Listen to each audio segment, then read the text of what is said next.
At 2 in the morning, while Portland drowned in rain, a young soldier was wheeled into a hospital with no name. And a truth powerful men were desperate to bury. A decorated officer demanded silence. A dying boy held a secret, and one exhausted nurse stood between them, with nothing but her conscience and a steady hand. She could have looked away. She could have followed orders, but instead, she chose to stay.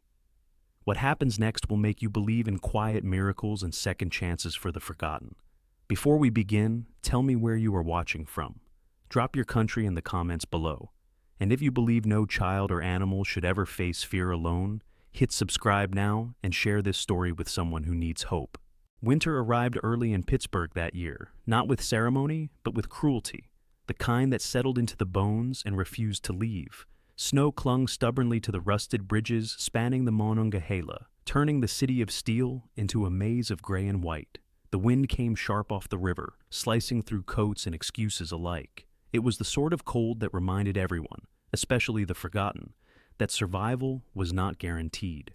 St. Eliza Veterans Medical Center sat hunched at the edge of downtown like an old sentinel, brick walls darkened by decades of soot and snowmelt. The automatic doors groaned each time they opened, as if protesting the steady flow of pain, memory, and regret that passed through them day and night. Inside, the waiting room was full, not loud, never loud, but heavy. Heavy with coughing that rattled deep in damaged lungs. Heavy with wheelchairs positioned too close together, their occupants wrapped in military surplus coats that smelled faintly of mothballs and menthol rub. Heavy with families clutching paper cups of burnt coffee, eyes fixed on the floor or the clock, afraid of what either might tell them. At the center of this controlled chaos stood Eleanor Price. She was 58 years old, though time had marked her more honestly than birthdays ever could. She was tall once, nearly 5'9", but years of leaning over hospital beds and bracing herself against the weight of others had softened her posture. Her frame was slender but solid, the kind built by endurance rather than comfort. Her hair, once a deep chestnut, had faded into silver, streaked with white, pulled back into a low, impractical bun that never quite stayed neat by the end of a shift. Her skin was pale, weathered, her face etched with fine lines that spoke not of vanity lost, but of vigilance earned. Her eyes were the thing people noticed last and remembered longest. A calm gray, observant, unflinching. Eleanor wore slate-colored scrubs that had been washed so many times they no longer held a single crease. Her name badge hung slightly crooked, the plastic scratched and dulled. To anyone passing through, she looked like what the system expected her to be. Another tired nurse in an underfunded hospital, moving on muscle memory and caffeine. But when Frank Delaney, a Korean War veteran with trembling hands and eyes too alert for a man his age, began shouting near the vending machines, Eleanor was there before security even noticed. Frank," she said quietly, placing a steady hand on his forearm. Her touch was firm, grounding. "It's just the wind. You're inside. You're safe." Frank's breathing hitched. His gaze darted wildly, as if searching for something only he could see. "They're coming," he whispered. Eleanor leaned in just enough for him to hear her. "No one's coming. I've got the doors. I've got the perimeter." Frank blinked. Once. Twice. "The perimeter?" he asked. "Lock down tight," she said, not smiling. "Go sit by the heater. Warm helps." Frank nodded and shuffled away, shoulders slumping as reality reclaimed him. Eleanor watched until he was seated, then turned back toward the front desk. That was when the doors opened again. Cold air surged in, sharp and unwelcome, followed by the sound of polished boots striking tile. The shift in the room was immediate. Conversation stopped. Coughing paused. Even the vending machine seemed to quiet. Colonel Grant Whitmore entered as if the building belonged to him. He was in his early 40s, tall and broad-shouldered, his presence amplified by immaculate posture and an unwavering sense of entitlement. His military coat was perfectly tailored, dark green wool pressed sharp enough to cut. Snow had not touched him. Rain had not dared. His dark blonde hair was trimmed regulation short. His jaw clean-shaven, angular, and permanently clenched, as if patience were a weakness he refused to develop. Grant Whitmore was a man shaped by ambition and sharpened by survival, not the survival of the battlefield, but of hierarchy. He had learned early how to read rooms, how to command silence, and how to make others feel smaller without raising his voice. His eyes were a cold blue, calculating, already dismissing everything in front of him as an inconvenience. Behind him followed two men, younger, quieter. Major Ethan Caldwell, mid-30s, lean and stiff, carried himself with visible restraint. His dark hair was flecked with premature gray at the temples, and though his uniform matched Whitmore's in precision, his eyes betrayed unease. Caldwell had the look of a man who knew when something was wrong, but had not yet learned how to say so aloud. Trailing them was Staff Sergeant Owen Pike, thick-necked and heavy-set, his beard trimmed close but uneven, as if he'd done it in a hurry. Pike's gaze avoided the waiting room entirely, fixed on the floor. He smelled faintly of antiseptic and cold sweat. Whitmore pressed a white towel to his left forearm. Blood had soaked through, staining the fabric a deep, irritated red. The injury wasn't severe, but the blemish on his image clearly was.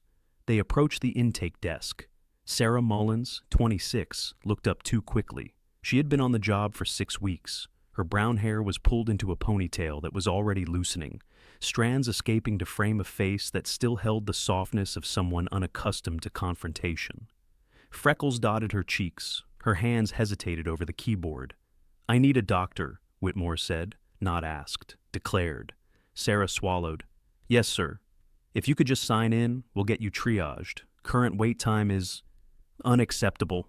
The word cut through the room like glass. Whitmore leaned forward, with one hand slamming onto the counter hard enough to rattle the pen cup. "I am Colonel Grant Whitmore. I am not waiting 4 hours with these people." He gestured vaguely toward the veterans seated behind him, their coats worn, their eyes tired. Sarah's lips parted. No sound came out. Eleanor had already started walking. Her left leg dragged slightly, a limp she usually masked well, but the cold had made the old injury ache fiercely. She positioned herself between Whitmore and the desk without asking permission. "Sarah," Eleanor said calmly, not looking at her, "go check vitals in Bay 4. Sarah didn't hesitate. She fled. Eleanor turned her attention to Whitmore. "Name?" she asked, pen poised. Whitmore stared at her as if she were an unexpected stain. "Did you miss the part where I told you who I am?" "I heard you," Eleanor replied evenly. But unless that cut is arterial, and given that you're still yelling, it isn't. You're a non-critical case. That means you wait." She pointed toward the chairs. "Have a seat." Whitmore's expression hardened. Color crept up his neck. "I command men," he said quietly, leaning closer. "Men who have done more for this country in a week than you will do in your entire life." Eleanor met his gaze without blinking. "Sit down," she repeated. For the first time that night, Grant Whitmore hesitated, not because he respected her, but because something in her voice suggested she would not move, and outside, the snow continued to fall. The waiting room never truly relaxed after Colonel Whitmore sat down. It only pretended to. The air remained tight, like a held breath that refused to release. Outside, the snow thickened, pressing itself against the glass as if the night wanted in. Inside, St. Eliza Veterans Medical Center, the clock above the intake desk ticked with an almost cruel precision. Every second a reminder that pain did not care who waited longest. Eleanor Price returned to the rhythm of the floor, her limp less noticeable now that movement had warmed the muscles. She checked charts, adjusted IV lines, and spoke in low, steady tones to men whose memories had a way of detonating without warning. She did not look at Whitmore again, but she knew exactly where he was. She always knew. Years of practice had taught her how to keep track of threats without appearing to notice them. Colonel Grant Whitmore sat rigidly in the plastic chair nearest the wall, his long legs stretched out, boots crossed at the ankle, as if the room were a private lounge. His jaw worked constantly, teeth grinding. Every few minutes he glanced at his watch, a heavy stainless steel thing that caught the fluorescent light. Time, to Whitmore, was a currency, and he resented being forced to spend it among men who had already spent everything. Major Ethan Caldwell stood a few feet behind him, hands clasped behind his back. Up close, Caldwell looked older than his years. His face was narrow, cheekbones sharp, eyes shadowed by sleeplessness. A thin scar traced the edge of his right eyebrow, the pale mark of shrapnel from an IED outside Kandahar. Like an incident that had taken 3 men from his unit and something quieter from Caldwell himself. He watched Eleanor move through the room with an intensity that bordered on curiosity. Staff Sergeant Owen Pike hovered near the doorway, thick arms folded across his chest. His beard, a dark bristling thing, hid the tension in his jaw. Pike had enlisted straight out of a broken home in West Virginia and had stayed because the structure made sense when nothing else did. But even he shifted uncomfortably now, eyes flicking from Whitmore to the patients and back again. Whitmore broke the silence with a sharp exhale. "This place is a disgrace," he muttered, loud enough for Caldwell to hear. "Men who served their country reduced to sitting in filth." Caldwell didn't answer, and he had learned long ago that Whitmore's statements were rarely invitations for dialogue. They were declarations, meant to echo. Across the room, Eleanor knelt beside a man slumped low in his wheelchair. Harold Hal Brenner, a former steelworker turned Gulf War veteran, was built like an old oak, broad, knotted, stubborn. But tonight his skin had gone gray, sweat beading at his temples. His breathing was shallow, uneven. "Chest tight?" Eleanor asked quietly. Hal nodded, one hand clutching his sternum. "Feels like someone's sitting on me." Eleanor's fingers moved to his wrist, counting, assessing, her eyes sharpened. "How long?" 10 minutes, maybe more." She straightened, already signaling to a passing nurse. "Get me a monitor and oxygen, now." The nurse, Luis Ramirez, moved quickly. He was in his early 30s, compact, dark-haired, his calm demeanor belying the fact that he'd grown up translating emergencies for his Spanish-speaking parents in South Texas. He trusted Eleanor without question. As the equipment rolled in, a commotion erupted near the entrance. The automatic doors slid open again, admitting 2 paramedics wrestling a gurney through the snow. "Incoming!" one of them shouted. "Male, mid-20s, unknown ID. Severe trauma, possible internal bleeding. Found unconscious under the Fort Pitt Bridge." The gurney burst into the waiting room like a storm. The patient was tall, athletic, his face smeared with grime and blood. His dark hair was matted, his jacket torn. One leg lay at an unnatural angle, and each breath came with a wet, rattling sound. Eleanor was already moving. "Bay 2!" she called. "Luis!" "He'd stay with Hal. Don't leave him." She fell into step beside the gurney, eyes scanning, mind cataloging. The man's skin was cold, lips tinged blue. A faint, jagged scar ran along his jaw, old, poorly healed. On his right hand, just below the thumb, was a faded tattoo. A simple compass rose. "Any meds?" Eleanor asked. "None found," the paramedic replied. "Vitals are unstable, BP's dropping." As they passed the seating area, Whitmore stood abruptly, stepping into their path. "Hey," he snapped, "I've been waiting nearly an hour."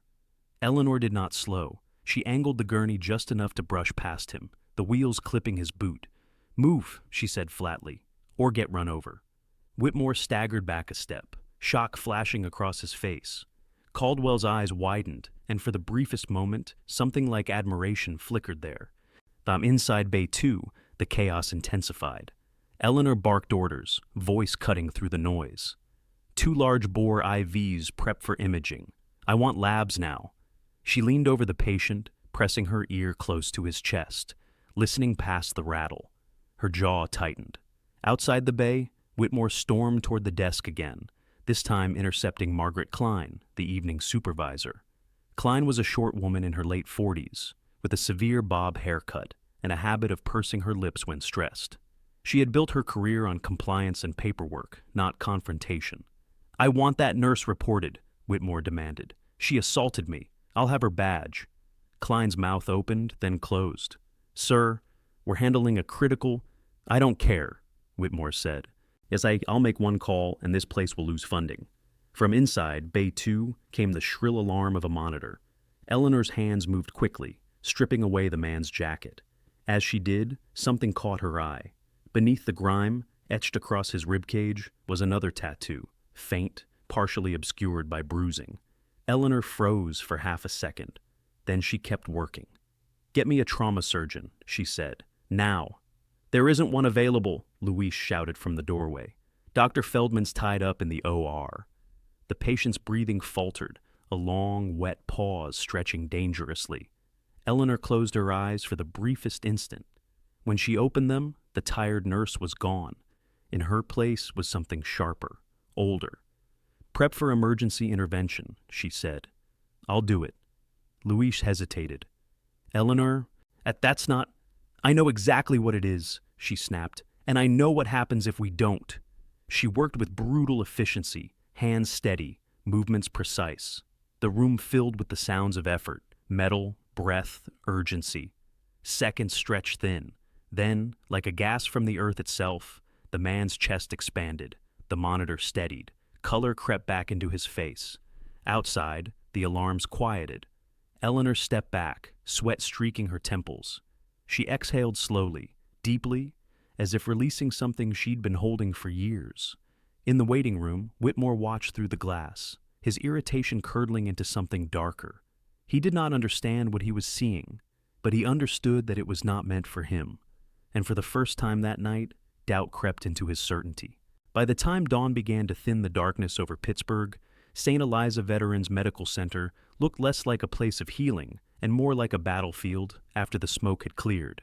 The snow outside had slowed to a hesitant drift, clinging to ledges and ambulances alike, while inside the hospital, the air carried the metallic scent of antiseptic mixed with something harder to name, fear, perhaps, or the residue of decisions that could not be undone. Eleanor Price stood at the scrub sink outside Bay 2, water rushing over her hands until they were raw and red. She scrubbed the way she always did after a crisis, thoroughly, methodically, yet the memory clung to her skin. The resistance of tissue, the sound of air returning where it did not belong, the brief, dangerous quiet before the monitors steadied. Behind her, and as the young man lay unconscious but alive, his name was still unknown.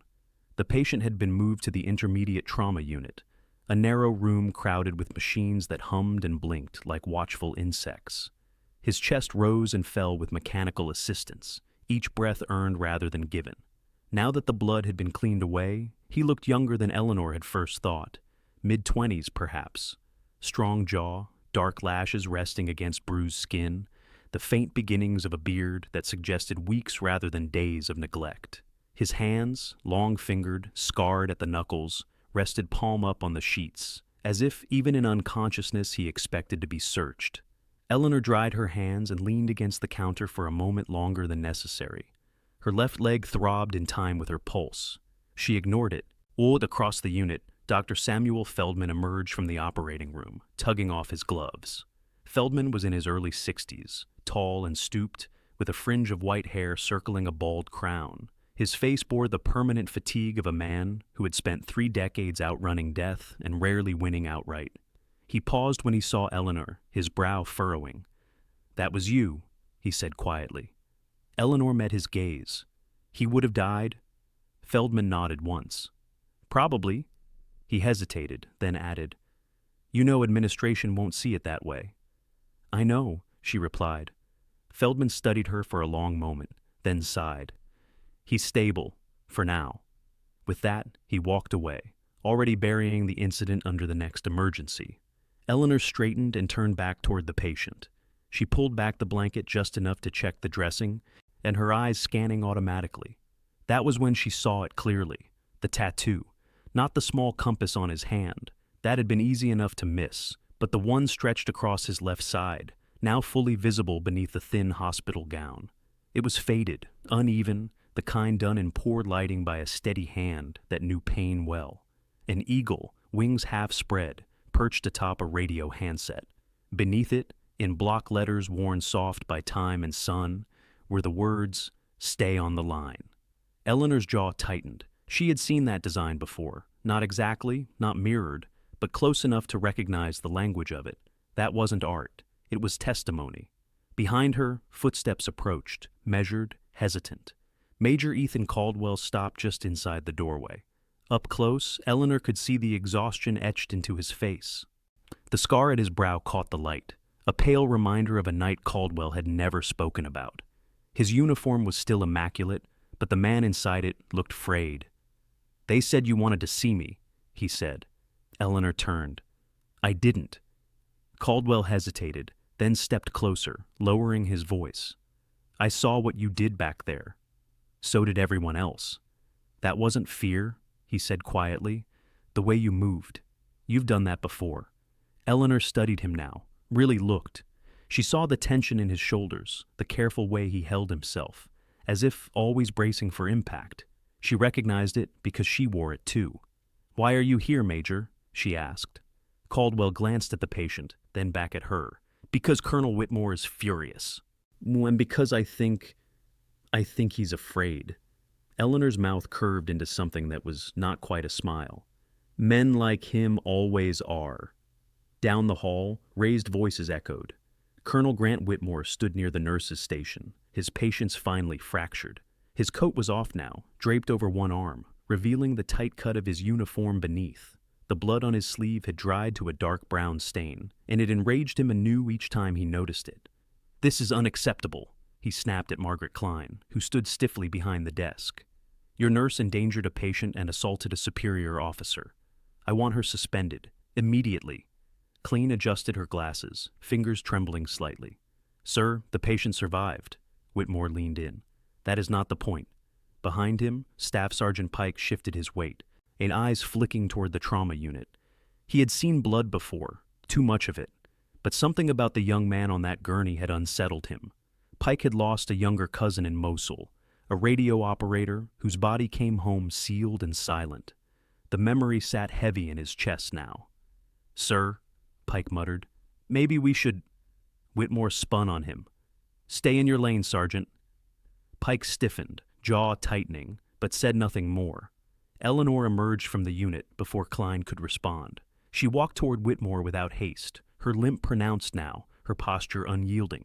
"You're blocking the floor," she said calmly. "Either sit down or leave." Whitmore stared at her, disbelief flickering across his face. "You don't get to talk to me like that." "I just did." For a moment it seemed he might strike her. His hand flexed at his side, knuckles whitening. Then his gaze dropped to her forearms, still faintly reddened from scrubbing, to the thin scars that ran along her wrists like pale threads. "What are you?" he asked, his voice low. "Some kind of hero?" Eleanor held his stare. "I'm on duty." Silence stretched between them, taut and dangerous. From behind the glass, the monitor beside the young man's bed emitted a steady, reassuring rhythm. Life, insisting. Whitmore broke eye contact first. He turned sharply away, barking into his phone as he walked. "Yes, now. I don't care who you have to call." Caldwell watched him go, something hard settling behind his eyes. Eleanor returned to the patient's bedside. She pulled up a chair and sat, the motion careful. For the first time since the chaos began, she allowed herself to rest, just a fraction. She took the young man's hand. It was warm now. "You stayed on the line," she murmured, more to herself than to him. "Didn't you?" The machines hummed in reply. Outside, the first weak light of morning touched the snow-covered city, revealing every crack, every scar the night had hidden. Pittsburgh endured, as it always had. And inside its oldest hospital, the past had begun to surface. Morning never truly arrived at St. Eliza Veterans Medical Center. It only diluted the darkness, turning the corridors a dull gray, and the windows into mirrors that reflected exhaustion, back at anyone who dared look too closely. The snow outside had stopped falling, but it had not softened. It lay packed and unforgiving, lining the streets like an accusation Pittsburgh had learned to live with. Eleanor Price had been on her feet for nearly 14 hours. She stood at the charting station outside the trauma unit, glasses low on her nose, fingers moving steadily across the keyboard. To anyone watching, she looked composed, almost ordinary again. But beneath the calm, something restless had begun to stir. The tattoo, the phrase, the way the young man's body had responded to intervention, disciplined even in collapse. And soldiers carried themselves differently, even when broken. She did not like unanswered questions. Inside the room, the patient remained sedated. The ventilator whispered softly, a mechanical lullaby. His vital signs had stabilized overnight, but only just. The kind of stability Eleanor had learned never to trust blindly. A nurse she didn't recognize approached hesitantly. Nora Beckett, early 40s, slight, with cropped blonde hair and nervous energy that made her hands flutter when she spoke. She had transferred from a suburban hospital 6 months earlier and still hadn't learned how St. Eliza worked. Eleanor, Nora said quietly. There's no ID in his belongings, no phone either, just this. She held out a clear plastic bag. Inside were a few folded bills, a cracked wristwatch, and a thin metal chain. And hanging from the chain was a military-issued dog tag, dulled with age. Eleanor's breath caught so subtly that Nora didn't notice. She took the bag and turned the tag over in her palm. The engraved letters were shallow, worn by skin and sweat and time. Hail, Lucas R. Oppose, no Ariel Pref. Eleanor closed her eyes for a moment. Lucas Hale. The name settled into the room with weight. She had known a Hale once, not Lucas, but a brother, maybe a cousin. Names like that traveled through units, through whispered casualty lists and half-remembered letters home. Hale was not uncommon, but Lucas Hale with that tattoo, with that kind of trauma, she opened her eyes. Thank you, Nora. Nora hesitated. Is he military? Yes, Eleanor said simply. And he's not supposed to be here like this. Down the hall, then Colonel Grant Whitmore was already making calls. He stood in an empty consultation room, door closed, voice low but sharp. Without an audience, his composure had begun to crack. He paced as he spoke, hands slicing the air, the bandage on his arm now a visible irritation rather than an inconvenience. I don't care how you handle it, he snapped into the phone. That nurse crossed a line. And the patient. No, listen to me. He cannot be allowed to talk. There was a pause. Whitmore's jaw tightened. Yes, I'm certain. He ended the call abruptly and stood still, breathing hard. The room felt smaller now, colder. Whitmore had spent his career outrunning consequences. He was good at it. Promotions, commendations, well-timed transfers, each one another door closing behind him, sealing off whatever mess he'd left. But something about this place unsettled him. The building itself seemed to remember too much. A knock sounded. Major Ethan Caldwell stepped inside without waiting for permission. He closed the door behind him.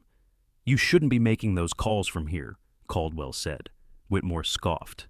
I'll make calls wherever I damn well please. Caldwell didn't rise to it. The patient, his name is Lucas Hale. Whitmore froze. The silence that followed was thick, immediate. That's impossible, Whitmore said finally. Caldwell studied him. Is it? Whitmore turned away, moving to the window, his reflection faint in the glass. He was listed as missing, presumed dead. And yet, Caldwell replied evenly, he's alive, barely, and Eleanor Price saved him. Whitmore's fingers curled into a fist. She doesn't know what she's dealing with. She knows enough, Caldwell said. More than you think. Whitmore spun around, eyes flashing. Careful, Major. Caldwell held his ground. With respect, sir, this is already out of your control. Elsewhere in the hospital, Eleanor sat beside Lucas Hale's bed. She had pulled the chair close, her hands folded loosely in her lap.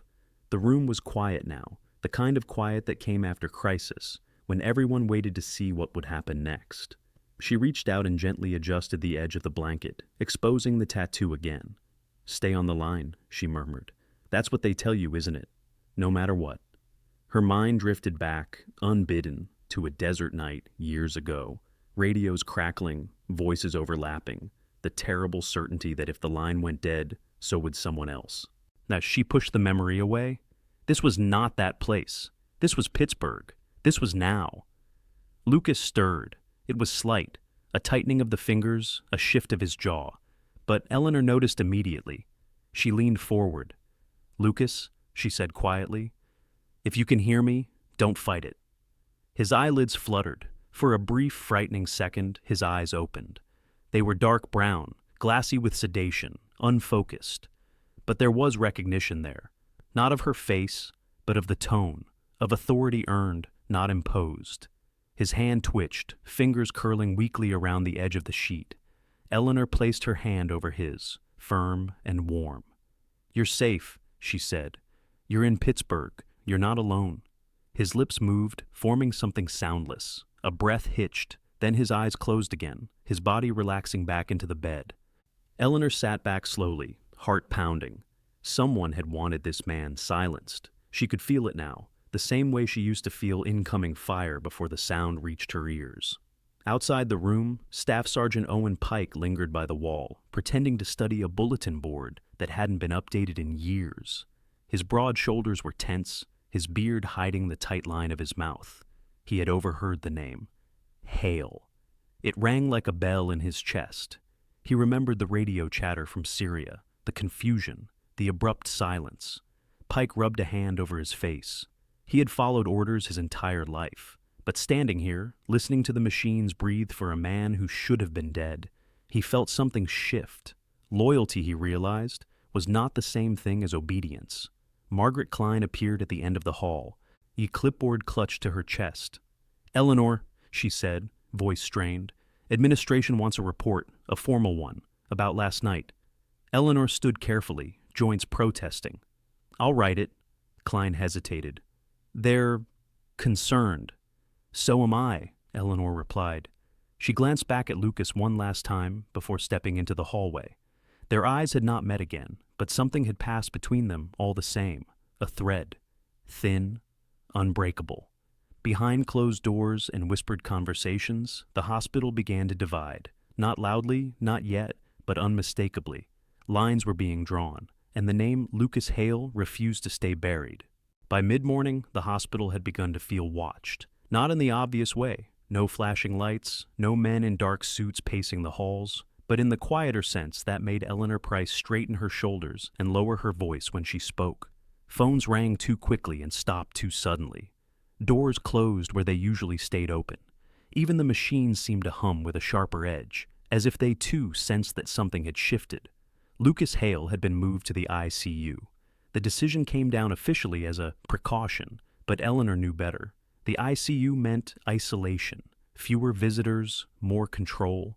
It was where difficult patients went when institutions needed time to think. She stood just outside the unit, reviewing his chart for the third time, when Dr. Marianne Holt approached.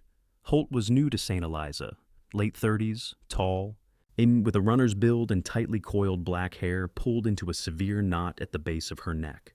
Her skin was dark, unlined, her expression perpetually composed.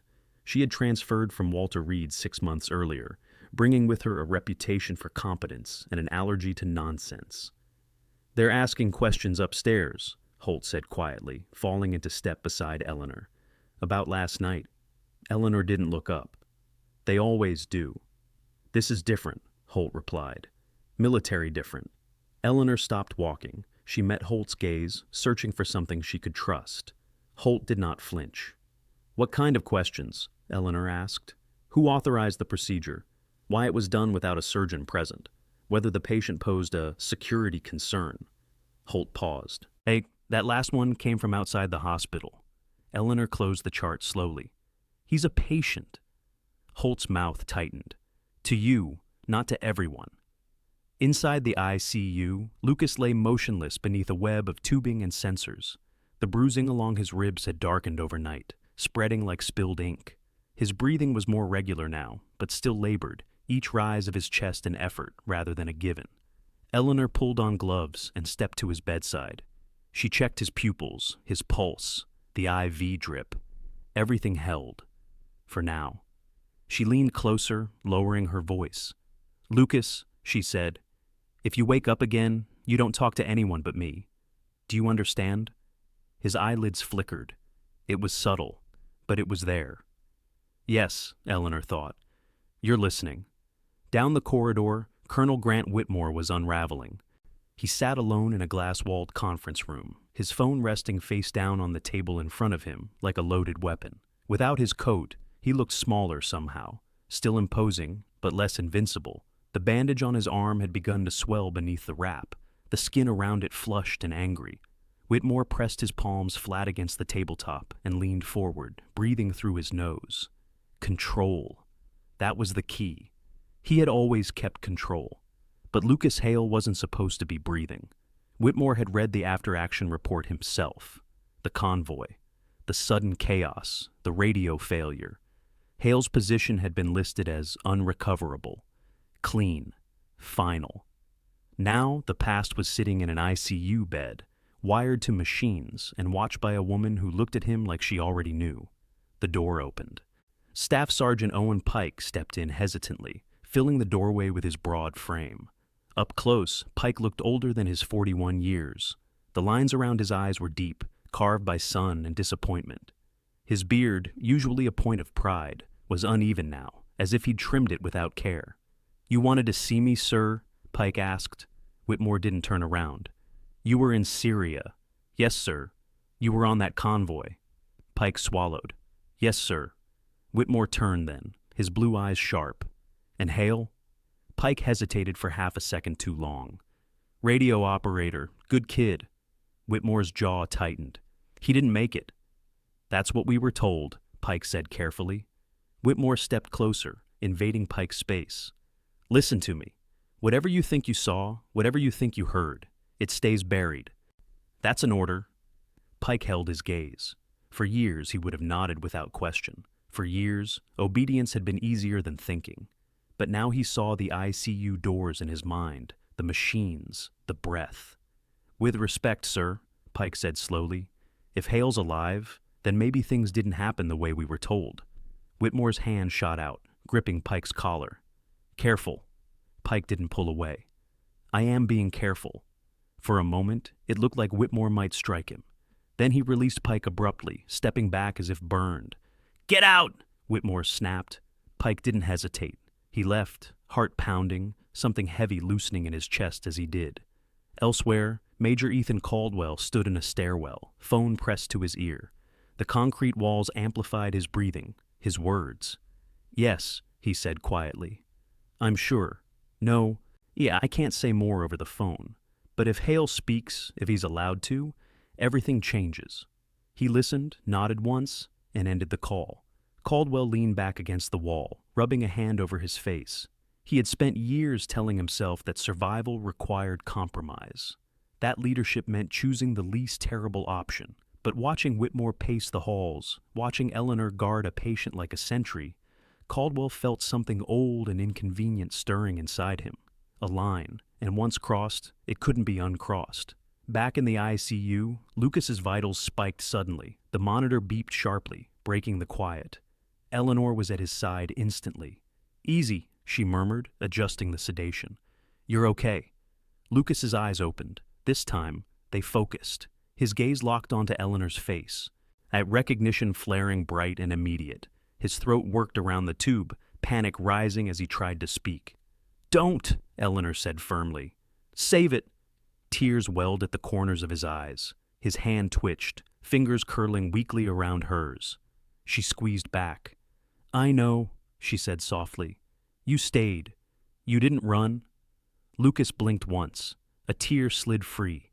Footsteps echoed outside the unit. Voices. Too many? Eleanor straightened, her body angling protectively toward the bed. Through the glass, she saw Margaret Klein approaching with two unfamiliar men. Both wore dark coats, hair cropped short, movements economical. One was tall and thin, the other broad and square-jawed, his face scarred along the cheek like an old warning. Security, Eleanor thought, or something close enough. Klein hesitated when she saw Eleanor watching. That she offered a tight, apologetic smile. Eleanor didn't return it. She leaned down toward Lucas, her voice barely audible. "No matter what happens," she said, "you stay quiet unless I tell you otherwise. Understand?" Lucas's fingers tightened around hers. "Yes." Eleanor straightened just as the door to the ICU opened. "Ms. Price," one of the men said, his voice polite and empty. "We need to ask you a few questions." Eleanor met his gaze, unafraid. "I'm busy." The man smiled thinly. "This won't take long." Eleanor glanced back at Lucas once more, then turned to face them fully. The lie, she knew now, was starting to sweat. And when lies sweat, they eventually bleed. They took Eleanor Price to a room without windows. It was tucked deep inside the administrative wing of St. Eliza, far from patient beds and ringing monitors, far from anything that could be called neutral ground. The walls were painted a pale institutional beige meant to soothe, though it did the opposite. Fluorescent lights hummed overhead with a persistence that made time feel elastic. A single metal table sat in the center, flanked by three mismatched chairs. No clock, no artwork, nothing to anchor the mind. Eleanor walked in under her own power, her limp more pronounced now, but her chin lifted.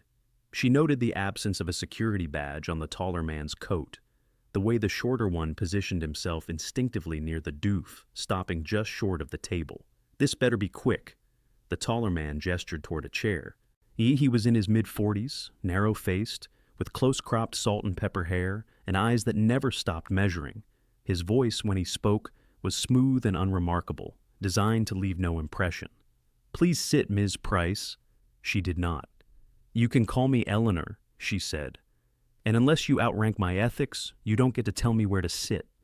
The shorter man shifted, a flicker of irritation crossing his broad face.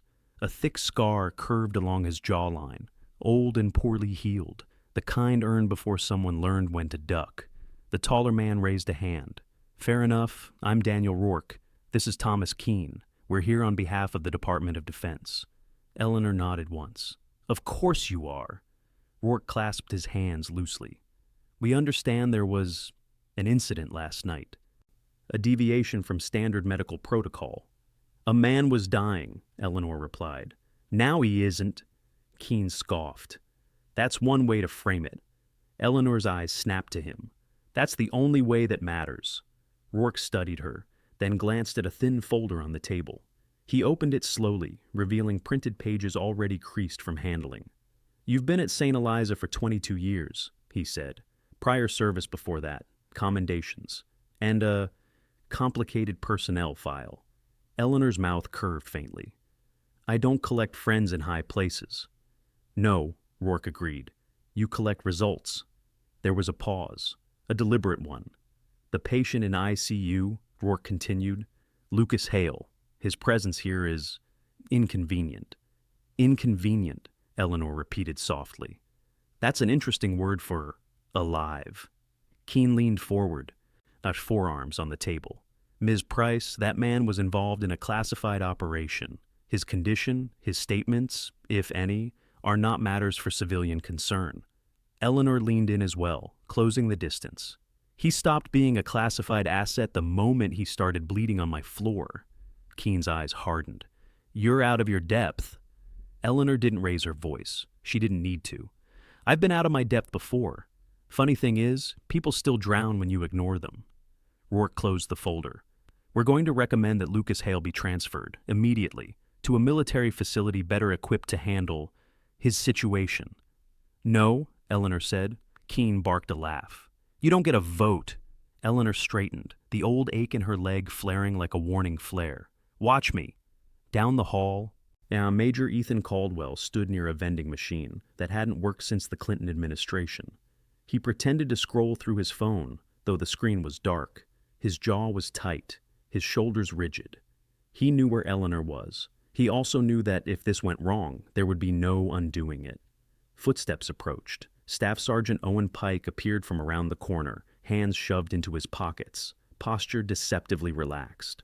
Up close, Caldwell could see the fatigue etched into Pike's face, the way the man carried himself like someone waiting for impact. "They took her," Pike said quietly. "I know," Caldwell replied. Pike glanced toward the ICU doors. "They're watching the kid."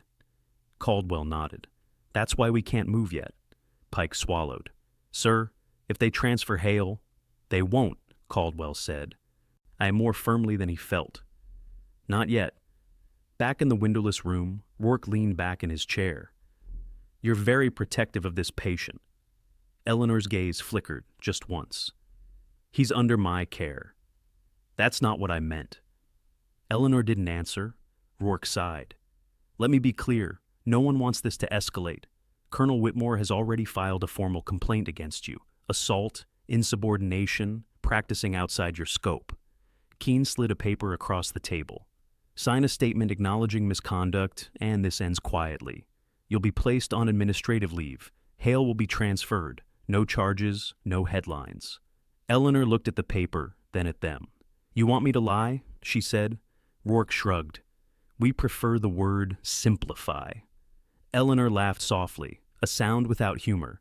"I've zipped too many body bags for men who died because someone simplified the truth." Keene's voice sharpened. "This isn't a moral debate." "No," Eleanor agreed. "It's a test." She pushed the paper back untouched.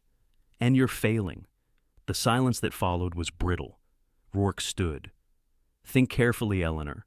You're not as untouchable as you think." Eleanor rose as well, joints protesting. She met his gaze head on. "Neither is Colonel Whitmore." That name changed the air. Rourke's expression tightened just enough to confirm what Eleanor already knew. "You should get back to your patient," he said coolly, "while you still can." They escorted her out without another word.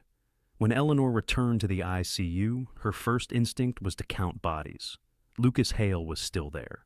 So was Nurse Allison Moore, late 50s, round-faced, all with soft gray curls escaping her cap. Allison had worked ICU since before Eleanor arrived at St. Eliza. She was kindness personified, but her eyes were sharp now, alert. "They tried to come in," Allison murmured. "I told them visiting hours were over." Eleanor squeezed her shoulder. "Thank you." Lucas lay quietly, eyes closed, chest rising and falling with steady effort. Eleanor moved to his side, checking lines, scanning for any sign of tampering. He stirred. This time, he didn't panic. His eyes opened slowly, focusing on her face. He swallowed hard around the tube, brow furrowing with effort. Eleanor leaned in. "You're okay. Don't talk."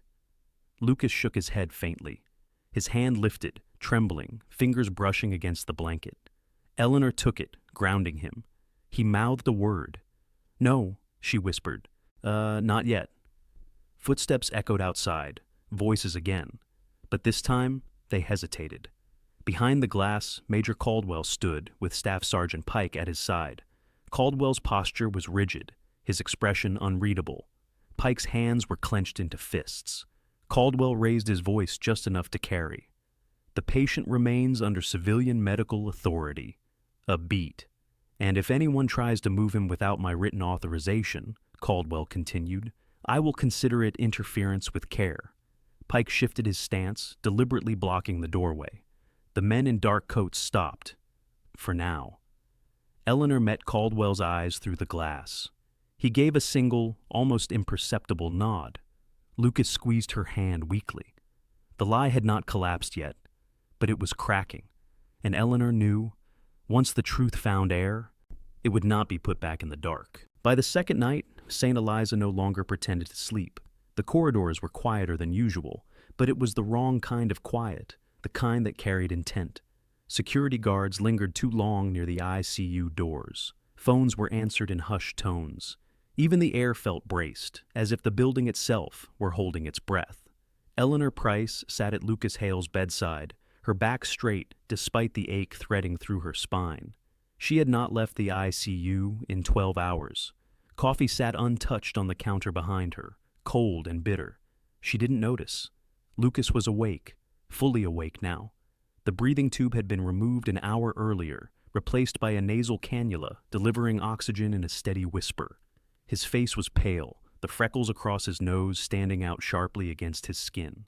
His dark blonde hair lay flattened by sweat, curls sticking up stubbornly at the crown. At 22, he looked too young to be carrying the weight pressing behind his eyes. He swallowed, throat raw. "They're going to kill me," he said hoarsely. Eleanor didn't flinch. "No," she replied, calm and firm. "They're going to try to scare you." Lucas let out a weak, humorless breath. "Same thing, where I'm from." She adjusted his blanket, then met his gaze. "Listen to me, Lucas. You don't speak unless I say so. Not to doctors, not to men in uniforms, not to anyone who hasn't earned it." His jaw tightened. "I'm tired of being quiet." "I know," she said gently, "but timing matters." Across the unit, Dr. Samuel Reyes watched from the charting station. Reyes was in his early 40s, lean, with wire-rimmed glasses perpetually sliding down his nose and a neatly trimmed beard that did little to soften his intensity. He had trained as a trauma surgeon in Los Angeles before burning out on bureaucracy and transferring to St. Eliza. Rules, to Reyes, were guidelines, useful until they weren't. He approached Eleanor quietly. "He's stable enough to talk," Reyes said. "Medically." Eleanor didn't look away from Lucas. "And legally?" Reyes exhaled. "That depends who's listening." Before Eleanor could respond, voices rose outside the ICU. This time, they weren't careful. Colonel Grant Whitmore strode through the doors with practiced authority, his arm now secured in a rigid black brace. He looked immaculate, pressed uniform, polished boots, hair cropped with military precision. Pain had sharpened his features, lending him an air of martyrdom he wore well. Behind him followed Daniel Rourke and Thomas Keene, their expressions grim and expectant. Major Caldwell stepped forward immediately, positioning himself squarely in Whitmore's path. "You're not authorized here," Whitmore smiled thinly. "This is my unit, Major." "Not anymore," Caldwell replied evenly. "And that's a patient, not a witness." Whitmore's gaze slid past him to the bed, to Lucas. For a heartbeat, something ugly flickered in his eyes. "Son," Whitmore said, his voice smooth, paternal, "you've been through a lot. You're confused. Trauma does that." Lucas's fingers curled into the sheet. Eleanor moved then, stepping fully between Whitmore and the bed. She didn't raise her voice. She didn't need to. "You don't speak to him," she said. "You speak to me." Whitmore's smile faltered. This is bigger than you, Eleanor." She met his stare. "No, it's smaller. It's one man who ran and one boy who didn't." Silence fell. Reyes cleared his throat. "Colonel, if you continue to agitate my patient, I'll sedate him." Whitmore scoffed. "You wouldn't dare." Reyes didn't blink. "Try me." For a moment, it looked like Whitmore might push forward anyway. Then a new sound cut through the tension. A recorder clicked on. All eyes turned. Lucas had reached beneath his pillow, his hand shaking but determined. In his grip was a small scuffed black device no larger than a deck of cards. Whitmore's face drained of color. "I carried it for redundancy," Lucas said, voice rough but steady. "Radio went down. This didn't." Caldwell's breath caught. Pike, standing near the door, went utterly still. Lucas swallowed. "I didn't want to be a hero," he continued. "I just didn't want them to die thinking they were abandoned." Whitmore stepped forward instinctively. "Turn that off." Eleanor placed a hand on Lucas's wrist, grounding him, then nodded once. "Play it." The room filled with static, then gunfire, shouting, wind tearing across an open mic. Then Whitmore's voice, unmistakable. "Call it in. Danger close. I need smoke." Another voice, Lucas's, younger, panicked. "Sir, we're still in the zone. You'll hit us." A pause. Then Whitmore again, cold and clipped. "That's an order." The recording ended. No one spoke. Rourke closed his eyes slowly. Keene stared at the floor. Caldwell stepped forward. "That's enough." Whitmore laughed weakly. "You don't understand context." Reyes spoke before Eleanor could. "Yep, context doesn't change murder." Security arrived minutes later. Real security this time. Hospital administrators followed, pale and shaken. Phones were already ringing. Whitmore was escorted out without ceremony. Lucas sagged back against the pillow, exhaustion overtaking adrenaline. Eleanor sat beside him, her hand still wrapped around his. "You did good," she said softly. He closed his eyes. "I was scared." She smiled faintly. "So were we." Outside the ICU, Pike leaned against the wall, tears slipping free without shame. For the first time, the truth wasn't whispering. It was speaking. The morning the truth became official, the city of Portland woke beneath a sky scrubbed clean by rain. Low clouds drifted apart slowly, revealing pale blue seams of light over the Willamette River. The streets still glistened, reflecting traffic lights and early sunlight like scattered coins. It felt like the kind of morning that followed something terrible, when the world hadn't ended, but it had been permanently rearranged. Inside St. Eliza Medical Center, the storm had passed. News broke just after dawn. Not through whispers this time, not through locked doors or carefully worded memos, but openly, unmistakably. Colonel Grant Whitmore had been taken into federal custody overnight. Charges were pending, investigations expanding, names surfacing. The lie was no longer sweating. It had collapsed. Eleanor Price stood at the ICU window. Even a paper cup of coffee warming her hands. She hadn't slept, but she felt lighter than she had in years. The ache in her leg was still there, some pains never left. But it was quieter now, like an old companion finally willing to sit down. Behind her, the unit moved with a cautious calm. Nurses spoke at normal volume again. Phones rang and were answered without flinching. The hospital had returned to its natural rhythm, but with something new beneath it. Relief. Lucas Hale was sitting up in bed. He looked thinner than before, but stronger, his color returning slowly. His hair was still a mess, curls refusing to obey gravity. A faint scar curved along his ribs where the chest tube had been placed, raw, real, and proof that he had survived. He was dressed in a soft gray hospital sweatshirt, sleeves pushed up, hands resting loosely in his lap. "Weiss, he said, voice still rough but steady. "I always thought the hard part would be the fighting." Eleanor turned toward him, raising an eyebrow. "And now?" "Turns out," Lucas said, smiling faintly, "it's staying alive afterward." She nodded. "That part catches a lot of people off guard." The door opened quietly. Major Ethan Caldwell stepped inside. No uniform this time, just slacks, a button-down shirt, sleeves rolled up. Without the insignia, he looked younger, almost human. There were deep circles beneath his eyes, but his posture was easier now, as if something heavy had been set down. "It's official," Caldwell said. "The recording's been authenticated. Independent verification." Lucas let out a breath he'd been holding for days. "And Whitmore?" Eleanor asked. Caldwell hesitated only a moment. "He won't see daylight for a long time." Silence followed, not heavy, but contemplative. Staff Sergeant Owen Pike appeared in the doorway next, hesitating like a man unsure whether he was welcome. He had shaved finely, though the lines on his face remained. When Lucas saw him, his expression softened. "Hey," Pike said quietly. Lucas studied him for a long moment, then nodded. "Hey." Pike swallowed. "I should have said something sooner." Lucas's mouth curved upward, small but genuine. "You said it when it counted." Pike blinked hard, emotion breaking through his discipline. He nodded once and stepped back, giving them space. Later that afternoon, Eleanor was called upstairs, not to a windowless room this time. The boardroom overlooked the river, sunlight spilling across polished wood and glass. Old Margaret Klein stood near the head of the table, hands clasped tightly, her usual composed expression edged with humility. "Eleanor," Klein said, clearing her throat. "Please, sit." Eleanor remained standing. "I prefer to hear this on my feet." Klein nodded. "Fair." She slid a folder across the table. Inside were documents, official, stamped, signed. "The hospital board has reviewed everything," Klein continued. "Your actions, the circumstances, the outcome." Eleanor waited. "We're issuing a formal commendation," Klein said. "And effective immediately, you are being appointed Director of Patient Advocacy and Emergency Ethics for the entire St. Eliza system." Eleanor stared at her. "You're promoting me," she said flatly. Klein smiled, nervous but sincere. "We should have done it years ago." Eleanor let out a soft laugh, the disbelief threading through it. "You realize this means I'll be a problem full-time."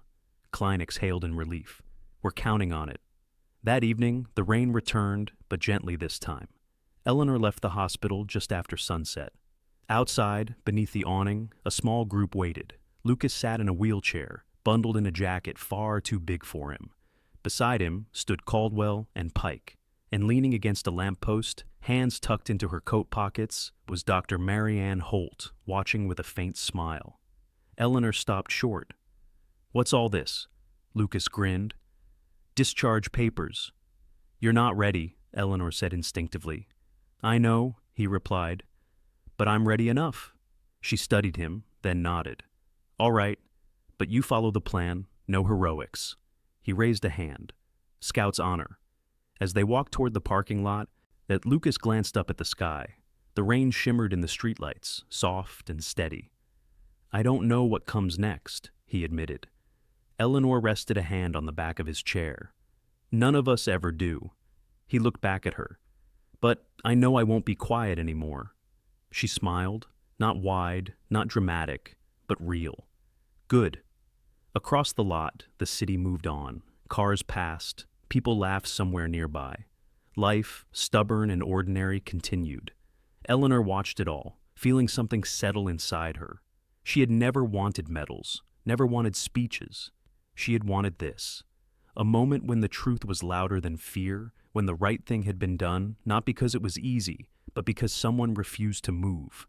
As Lucas was loaded into the car, he reached out, gripping her hand once more. "Thank you," he said. Eleanor squeezed back. "Well, that's what we do." The car pulled away, taillights disappearing into the rain. Eleanor turned back toward the hospital, its lights glowing warm against the dark.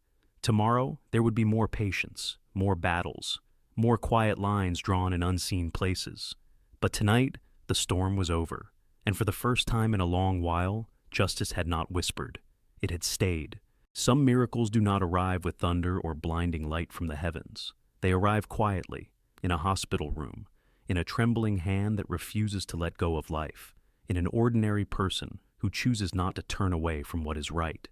This story reminds us that God does not always step down to change fate himself. Instead, he works through people, through the courage of someone who stands firm, through the conscience of someone who speaks the truth, through the strength to stay when walking away would be easier. In everyday life, you may never face war or powerful enemies, but you will face moments just like these, moments when telling the truth costs something, when silence feels safer, when doing the right thing brings no immediate reward. And it is in those moments that faith is tested, not faith spoken in words, but faith proven through action. If today you feel tired, unsure, or too small to make a difference, remember this. God often chooses the quiet, the overlooked, and the weary to carry out his greatest work. If this story moved you, please share it with someone who needs hope today. Leave a comment below and tell us where you are watching from, or which moment touched your heart the most. And if you believe stories of courage, justice, and quiet miracles deserve to be told, subscribe to the channel and turn on notifications so you never miss what comes next. May God bless you and your loved ones. May he protect those who feel afraid, heal those who are hurting, and strengthen those facing difficult choices. May you always find light, even in the darkest moments. Thank you for staying with us until the very end. We'll see you in the next story.